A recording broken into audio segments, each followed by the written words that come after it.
හරි මේ video short video මේකින් මම කියන්නේ ගොඩක්ම මේක ඩිවලොපින් කරන කට්ටිය මේක ගේන්න හිතුවේ මං ගොඩක් කට්ටියට ප්‍රශ්න තියෙනවා මේ කොහොමද ඒ කියන්නේ අපි වෙන කෙනෙක්ගේ සර්විස් එක කියන්නේ API එකක් කියලා කියන්නේ API එක කොහොමද අපි අපේ වෙබ්සයිට් එකකට එකතු කරගන්නේ කියලා. ඒක හොයාගන්න කොහොමද එයාලගේ සර්විස් එකේ කියන එක තමයි මම මේ කියන්නේ. මේක එහෙන සරලයි. ඉස්සෙල්ලාම ඔයාලා යන්න අපි උදාහරණයක් ගන්න ස්ට්‍රයිප් තමයි. ස්ට්‍රයිප් එකට යන්න ඕන. මම කලින් සර්ච් කරලා තියෙනවා.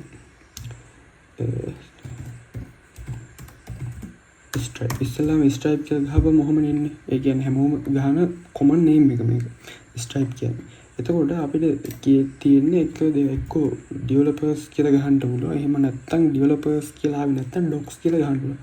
සාමාන්‍යයෙන් ඩොක්ස් කියලා ගහපුවාම අනිවාර්යෙන්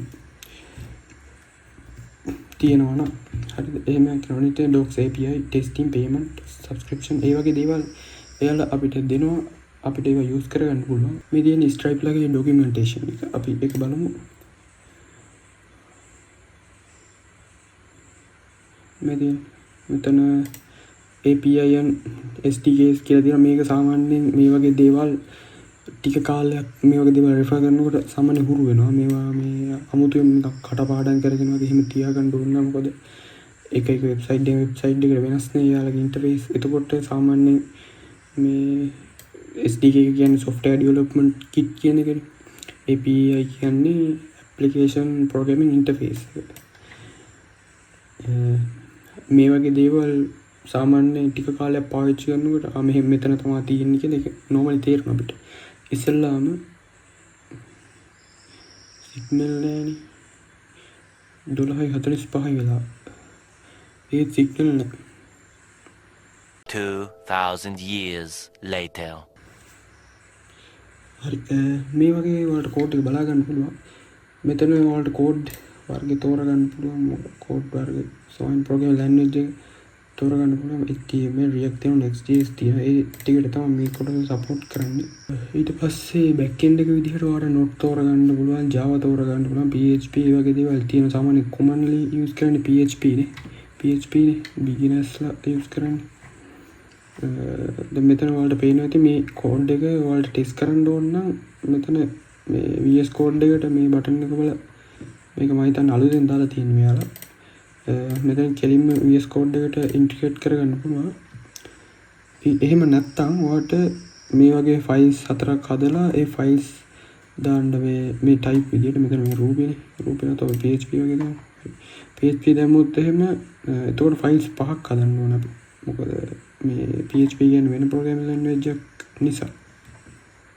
ඔයාලට ඕන මේක කෙලින්ම මෙතන ඩවුන්ලෝඩ් කරගන්න පුළුවන්. ඩවුන්ලෝඩ් කරගෙන මේක ප්‍රොජෙක්ට් එකට ප්‍රොජෙක්ට් එක ඕපන් කරගෙන මම හිතන්නේ මේක zip ෆයිල් එකක් තමයි හම්බෙන්නේ. ඔයාලට මේක එක්ස්ට්‍රැක්ට් කරගෙන ප්‍රොජෙක්ට් එක VS Code එකෙන් ඕපන් කරගෙන ඔයාලට මේක රන් කරලා බලන්න පුළුවන්. ඔයාගේ API key එකක් තියෙනවා නම් මෙතන API key එක දාලා ලස්සනට සෙටප් කරගන්නත් පුළුවන්. මේක සම්බන්ධව වෙනම දැනගන්න ඕන නම් මට කමෙන්ට් එකක් දාන්න වෙන වීඩියෝ එකක් ගේන්න. මේ වගේ තමයි මේ සාමාන්‍යයෙන් API එකක් සෙටප් කරගන්න. ඔය වගේ තමයි සාමාන්‍යයෙන් තියෙන්නේ. එතකොට මේකේ කොටස එච්චරයි. මේ තව එකක් කියන්න ඕනේ. මෙතන දැන් Stripe එකේ මේ වගේ තමයි මේ PHP වල ඉන්ස්ටෝල් කරගන්න එකක් තියෙනවා Composer use කරලා. මේක මම ඩීප්ලි කතා කරන්නේ නැහැ. මෙතන වීඩියෝ එක ඉවරයි. වීඩියෝ එක කියන්නේ ෂෝට් වීඩියෝ ගන්න මේක. ඒක නිසා ඔයාලට මේක මොකක් JavaScript වගේ දේවල් වලට දාගන්නවා නම් JavaScript PHP වගේ දේවල් වලට දාගන්න තේරෙන්නේ නැහැ වගේ එහෙම මොකක් හරි ප්‍රශ්නයක් තියෙනවා මට මැසේජ් දෙන්න මම වීඩියෝ එකක් කරන්න. ඒ කියන්නේ deep explain එකකින්. හරි එහෙනම් මේ වීඩියෝ එක ඔයාලට සුබ දවසක්.